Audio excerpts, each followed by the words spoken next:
Two things happened this week that will kind of affect for future vlogs. I had my wisdom teeth removed, so you might notice there's a little lisp when I'm talking. Also, I shaved off my mustache and my goatee, so I expect this clean-shaven look for maybe a few more vlogs.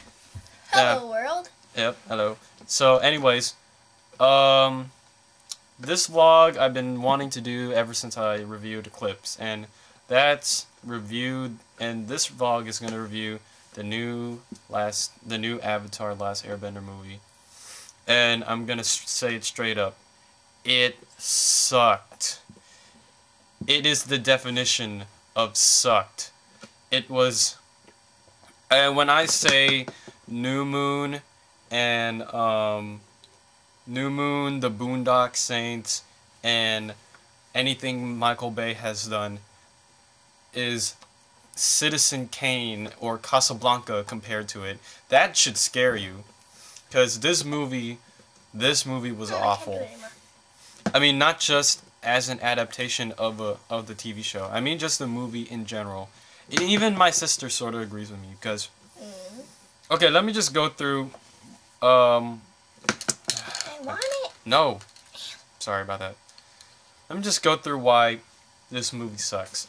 I mean, it sucked as an adaptation of the show for many reasons. And in my earlier vlog about the trailers, I mentioned that I didn't like the casting.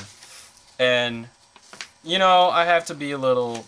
I have to take back some comments. I mean, some things I said weren't really fair. I mean, like, when I said no ringer, they should have gotten someone that we kind of knew, and I was mad that it was an unknown actor. I mean, that was a little unfair. I mean, yeah, I guess it's easier for an unknown actor to be accepted, but if you're gonna get an unknown actor, at least get an actor with acting experience, or like experience in a theater, or he went to acting school, because this kid could not act.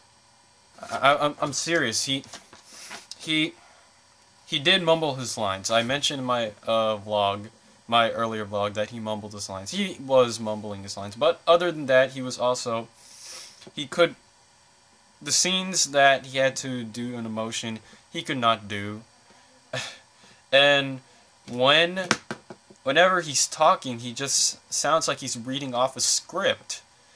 I mean, it really was just like, it's like that kid from Star Wars Episode 1, but not as bad, but it's on the same level.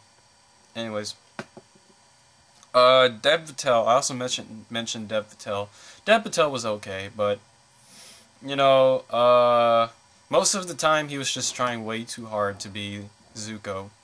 Because a lot of the time he was acting pretty good, but man, there were some parts in the movie where he just spontaneously shouted. It would be there was a scene where he's on a ship after he was almost assassinated, and his uncle goes up to him and tells him to not try to find the Avatar, and then they're trying to be like they're trying to be quiet because they don't want to be caught, and then he just spontaneously shouts, "I have to capture the Avatar to regain my honor!" And it just seems out of place, and I don't know, it wasn't him. And everyone else, I don't really know what else to say about everyone. I mean, everyone was on the same level. I mean, they were all just forgettable. I mean, Jackson Rathbone, he said some lines and that was it. Katara, Nicola Peltz, she said some lines and that was it. Shaun Toub, or whatever how you say his name, as Iroh, he did pretty okay, you know, giving wisdom, but all he said were some lines. That was it. You didn't really get the same feeling that they're the same kind of like interpretation of the character you got from the show. He was just there. That most of the characters were just there, especially Suki.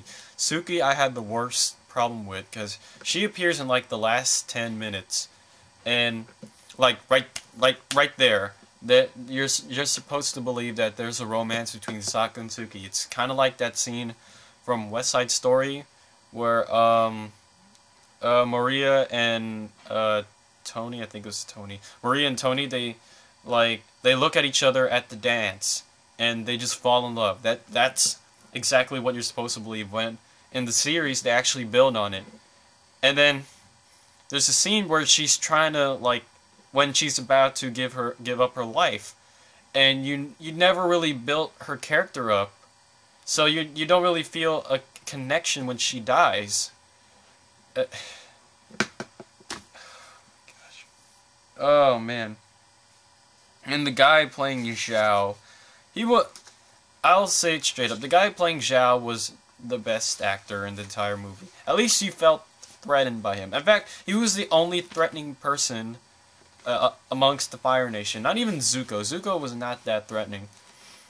And not even like the Fire Lord, the guy playing the Fire Lord, because in the series they kept his identity secret to make, you know, he would just be sitting on a throne with like fire around him, and his he was in shadow so you can see his face.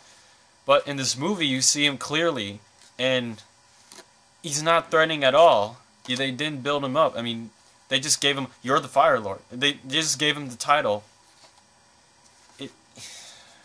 They ruined his character. And even Azula, I mean, all they had to do was bring Azula at the end, and even then she wasn't that threatening. How do you mess that up? But other than that, the main problem that this movie had, that I think everyone had, was the pacing. The pacing was god-awful. They ran through the first season, and they just went with it. Like, it's like if I made a clip show of the show, but I took random clips from the show, then stuck it together, and expected you to know what was going on. Because if you did not watch the show, you would not know what was going on. Which is kind of sad, because the dialogue in the movie was just backstory.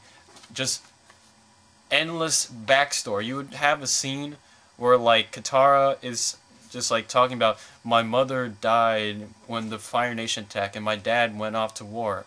How are you, Aang?" I think the worst example was, like, when Sokka and... No, not Sokka, Sokka. Yeah, they changed the translation of everyone's name, which also pissed me off. Like, Sokka's now Sokka, Aang is now Ong, Iroh is now Ero. I mean, I know M. Night Shyamalan's, like, this, like, reasoning was that to make him more Asian, but you can't do that. The people who watched the show grew up with those pronunciations of the names. You can't just change it and expect us to be happy about it. Anyways, how was I going off? Oh yeah, Sokka and Yue. The scene where they're on a date. Like, this is the worst example that I heard in the movie about overly doing it with the backstory. They're on a date, and Sokka is, like, trying to get Yue to go to the South Pole to visit their tribe. And he creates this, like, situation where, like, what would you say if you met my grandma? And Yue goes, "Well, if I met your grandma, I would probably say that I was born with my eyes closed, and my parents couldn't..." What? It doesn't even make sense. I mean, like, that's what she says in the show, but, like, how they do it here does not make sense. I mean, is that really what you would say to the grandma? Like, they could have done it a different way, or showed her backstory in a different way. And since they showed so much backstory, it was really, really boring. I mean, you're just...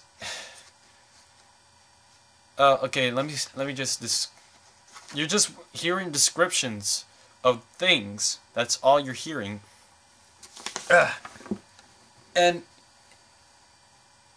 I know what they're trying to do, though, with the descriptions. They're trying to condense, like, 20 episodes into a movie.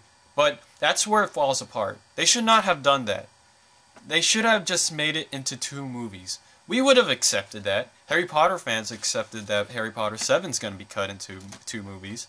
Twilight fans accepted that Breaking Dawn is going to be in 2 movies. I would have accepted if Book 1 was going to be in 2 movies. That's okay with me. Just as long as they do it right. Yeah, I could accept they could drop some plot points, but a lot of the plot points they dropped were just... You couldn't drop them, and the plot points they kept, either they did it wrongly, either they did it like they just skimmed over it, or they just screwed it up royally.